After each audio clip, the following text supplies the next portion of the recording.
ધીરજ સમંધન નહીં સંતો, ધીરજ સમ નહીં ધન.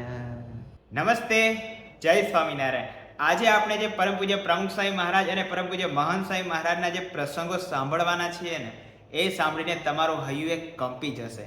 કારણ કે જે લેવલનું એમના જીવનની અંદર એ સહનશક્તિ અને ધીરજ છે ને, એ જ્યારે આપણે પ્રસંગોની અંદર ઊંડા ઉતરીએ, એનો વિચાર કરીએ ને, ત્યારે આવતો હોય છે. ઘણીવાર આપણે સભાની અંદર પ્રસંગો સાંભળી લઈએ, પણ જ્યાં સુધી એના પર વિચાર ના થાય ને, ત્યાં સુધી આપણે એ પરિસ્થિતિને પામી શકવાના નથી. તો આજે જ એવો એક આપણે પરમ પૂજ્ય મહંત સ્વામી મહારાજનો પ્રસંગ જાણીએ. પણ હા, ખાલી સાંભળવાનો નથી, એના પર વિચાર કરવાનો છે. કારણ કે વિચાર કરશું ત્યારે જ આપણે રિલેટ કરી શકશું કે એ જગ્યાએ આપણે હોઈએ તો શું કરીએ, અને એ જ જગ્યાએ પ્રમુખ સ્વામી મહારાજ અથવા તો મહંત સ્વામી મહારાજે શું કર્યું. તો તારીખ છે 28/7/2019. પરમ પૂજ્ય મહંત સ્વામી મહારાજ પોતે અટલાદરાની અંદર બિરાજમાન હતા. અને ત્યાં જે જૂનો સભા મંડપ છે એને અડીને જૂની ભોજનશાળા હતી, એના દરવાજે અંદરની સાઈડે એ સ્વામીશ્રી ઊભા રહ્યા. ત્યાં સાથે પરમ પૂજ્ય વિવેક સાગર સ્વામી પણ ઉપસ્થિત હતા. તેમણે વાત કરી કે મારે એક પ્રસંગ કેવો છે, એટલે બધા ત્યાં ઊભા રહ્યા. ત્યારબાદ પરમ પૂજ્ય વિવેક સાગર સ્વામી પ્રસંગની વાત કરી.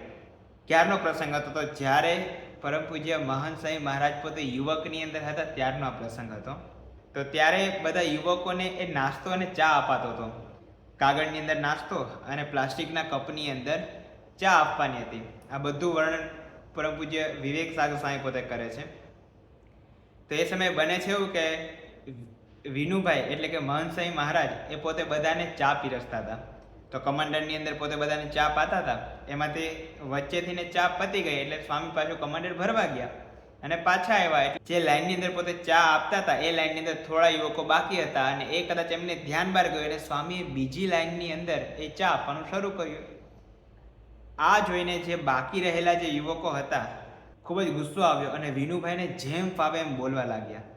એટલું જ નહીં, એમાંથી એક યુવક માઠેરા ગામ છે મકરપુરાની બાજુમાં, એ ગામનો એક યુવક ઊભો થયો અને ગુસ્સામાં એ જે ગરમ ચા હતી એ વિનુભાઈના હાથમાંથી લીધી અને એમના પગ ઉપર ઢોળી દીધી. અને આ જેવી વાત કરીને વિવેક સાગર સ્વામીએ આજુબાજુ જેટલા પણ હતા ને બધાના મોઢામાંથી શિસ્કારો નીકળી ગયો. કારણ કે ગરમ ચા કમંડળ ભરીને કોઈના પગ ઉપર ઢોળવી, તેમ છતાં પણ પૂજ્ય વિવેક સાગર સ્વામી વાત કરે છે કે મહંત સ્વામી મહારાજે એટલે કે વિનુભાઈએ સામે એક શબ્દ બોલ્યા વગર પોતે સીધા ચોકડીમાં ગયા, પગ ધોયો અને પોતે પાછા આવી ગયા. એક શબ્દ એમણે આ બાબતે ઉચ્ચાર્યો નથી. ત્યાર પછી મહંત સ્વામી મહારાજ પોતે પણ આ પ્રસંગની અંદર એ સાક્ષી પૂરતા કહે છે કે હા, 2-3 ફોલ્લા પણ પગની અંદર પડેલા. સ્વાભાવિક છે, ગરમ ચા એક કમંડળ ભરીને પગ ઉપર પડે તો ફોલ્લા પડે. અને ત્યારે પરમ પૂજ્ય સ્વામીશ્રી પોતે બોલે છે કે સારું થયું કે થોડી ત્યાં લેંઘા ઉપર ઢોરાણી, જેથી કરીને થોડી રક્ષા થઈ, બાકી શું થાત.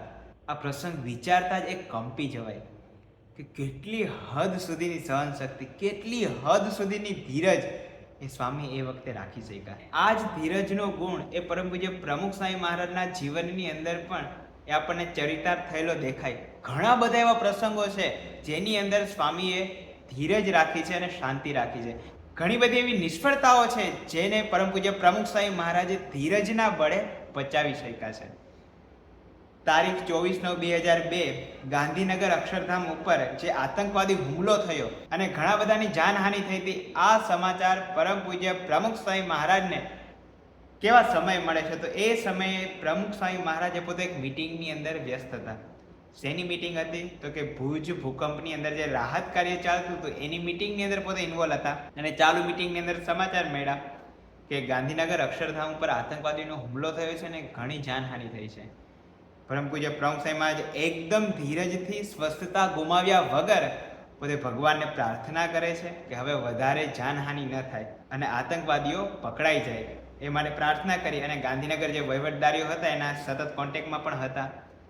પણ તરત જ સ્વામીનું પ્રેઝન્ટ ઓફ માઇન્ડ, બાકી કોઈ બીજા કોઈ હોય ને તો હલી જવાય, ધીરજ રહે જ નહીં. કારણ કે એ સમયે જો આપણે જોઈએ તો દિલ્હી અક્ષરધામ 2002માં હતું નહીં. સૌથી મોટું સંસ્થાનું કોઈ સ્થાન હોય તો એ હતું ગાંધીનગર અક્ષરધામ, જે સંસ્થાનું મોટામાં મોટું એ વખતનું સ્થળ હતું. એની ઉપર જ હુમલો થયો હતો. અને સૌથી વધારે આકર્ષણનું કેન્દ્ર પણ એ જ હતું, ગાંધીનગર અક્ષરધામ. કારણ કે એ વખતે દિલ્હી અક્ષરધામ નહોતું.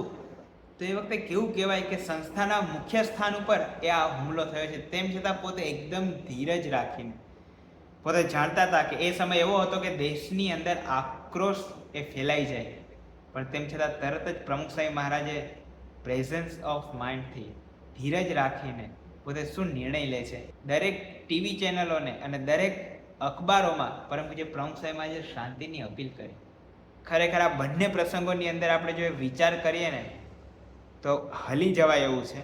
કારણ કે મહંતશાહી મહારાજના પગ પર કોઈ જાહેરની અંદર ગરમ ચા ગુસ્સાની અંદર એ ઢોળે છે, તેમ છતાં સ્વામી એકદમ શાંત, વિનુભાઈ એકદમ શાંત. પરમ પૂજ્ય પ્રમુખશાહી મહારાજના સૌથી સારામાં સારા સર્જન એની અંદર હુમલો થાય છે, તેમ છતાં પણ ત્યાં પણ પોતે ધીરજ રાખે છે. આમ આપણે બંને પ્રસંગો દ્વારા જોયું કે ગમે તે પરિસ્થિતિની અંદર આપણા ગુરુવર્યોએ ક્યારેય ધીરજ એ ગુમાવી નથી.